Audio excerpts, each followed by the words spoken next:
Hello दोस्तों, स्वागत है आपका मेरे इस सैनिक समाचार चैनल में। दोस्तों, आज की वीडियो में बात करेंगे पेंशन के रूपांतरण यानी कि पेंशन के कम्यूटेशन को लेकर हम बात करते हैं। यहाँ पर आप दोस्तों स्क्रीन पर देख सकते हैं, कोर्ट का अब बड़ा फैसला आ चुका है। Court orders and judgement regarding pension commutations. तो अब दोस्तों, जो पहले काफ़ी टाइम से जो कोर्ट में केस चल रहा था कम्यूटेशन को लेकर, और साथ ही साथ इससे जुड़े 2 से 3 पॉइंट हैं जहां पर पेंशनर ने कोर्ट केस किया था, और जो 2-3 साल के बेनिफिट की बात की जा रही थी, अब उसको लेकर फाइनल जजमेंट आ चुका है। Court orders and judgement regarding pension commutation, specially the recovery and restoration.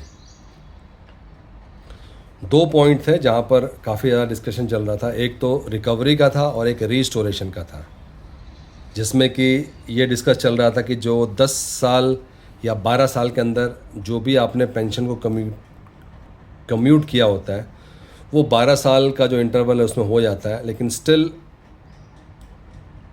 जो रिकवरी है वो 15 साल तक होती रहती है। तो मतलब रीस्टोरेशन जो है पहले कर देना चाहिए। तो दोस्तों, इसके ऊपर आप देख सकते हैं कि जो की पॉइंट्स हैं वो क्या क्या कोर्ट ने इसके ऊपर डिसीजन लिए थे, वो आपके सामने है। दोस्तों, अगर चैनल पर आप पहली बार हैं तो चैनल को ज़रूर सब्सक्राइब करें, जिससे आने वाली हर वीडियो का अपडेट आपको मिलता रहे। पहली बात तो जो ऑर्डर है उसमें साफ लिखा है कि strict 15 year rule upheld.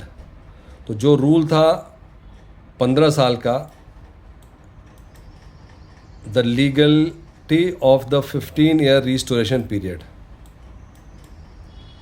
Under the central civil services commutation of pension.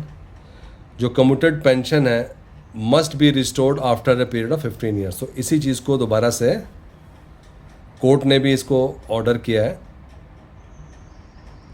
और from the date of receipt of the lump sum amount. इसके अलावा दूसरी चीज़ है कि वॉलेंट्री एंड बाइंडिंग कॉन्ट्रैक्ट। ये दूसरा पॉइंट है जिसके ऊपर जो है कोर्ट ने अपना आदेश दिया है। Judicials benches have consistently ruled that pension commutation is an entirely optional facility. मतलब कम्यूटेशन कराना वो आपके ऊपर है। अगर आपका मन करे तो कम्यूटेशन कराएं, अगर नहीं है तो नहीं कराएं। लेकिन एक बार जब आप ये एक्सरसाइज जो है आप चूज़ कर लेते हैं, they can not later realise from these terms, कि बाद में आप बोलोगे कि भाई नहीं नहीं, इसको तो जो है 12 साल ही होना चाहिए, 10 साल होना चाहिए, इसको रिकवर रिड्यूस करो। तो ये एक दूसरी बात रखी गई है जहाँ पर वॉलेंट्री एंड बाइंडिंग कॉन्ट्रैक्ट की बात की गई है। और तीसरा आप दोस्तों देख सकते हैं कि rejection of interest based model. तो तीसरा पॉइंट ये दिया गया था कि भाई जिस टाइम पे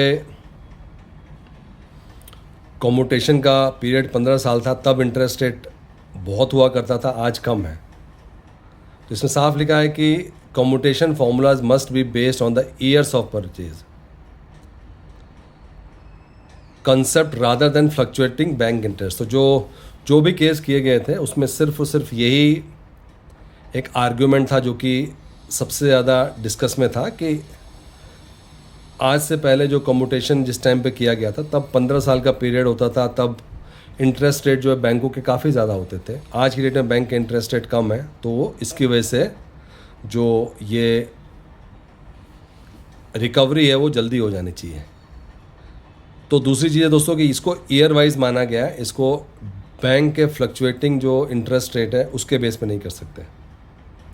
और right to revise arrears, if a pensioner basic pension अगर रिवाइज और इंक्रीज किया जा रहा है, courts mandate that retirees are entitled for difference between initial commuted amount calculated high. और यहाँ पर दोस्तों आप देख सकते हैं state versus central employee ruling. ये चीज़ जो है स्टेट गवर्नमेंट के पास भी ऐसे केसेस आए थे। Given modern interest rate subsequently have strongly affirmed that terms of statutory pension regulation cannot be casually modified। तो दोस्तों, ये जो केस है ये दोनों स्टेट वर्सेस जो स्टेट एम्प्लॉयज़ है उनके लिए भी है, और सेंट्रल गवर्नमेंट एम्प्लॉय ने भी जो इसके ऊपर केस किया था। दोस्तों ये था सभी केंद्रीय कर्मचारियों के लिए माननीय कोर्ट का एक बड़ा फैसला जो कि कम्यूटेशन से रिलेटेड है। अगर वीडियो पसंद आए तो इसको लाइक कीजिए, शेयर कीजिए और सब्सक्राइब करना ना भूलें।